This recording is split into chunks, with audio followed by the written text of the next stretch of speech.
നിന്റെ ഏകാന്തമാ ഓർമ്മതൻ വീതിയിൽ എന്നെ എന്നെങ്കിലും കാണും.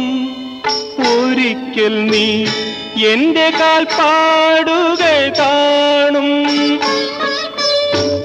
അന്നും എന്നാത്മാവ് നിന്നോട് മന്ത്രിക്കും.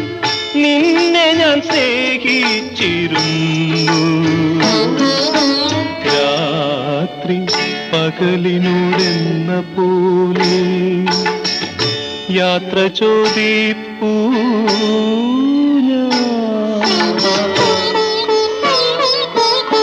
സന്യാസിനി നിൻ പുണ്യാശ്രമത്തിൽ ഞാൻ സന്ധ്യാപുഷ്പവുമായി വന്നു.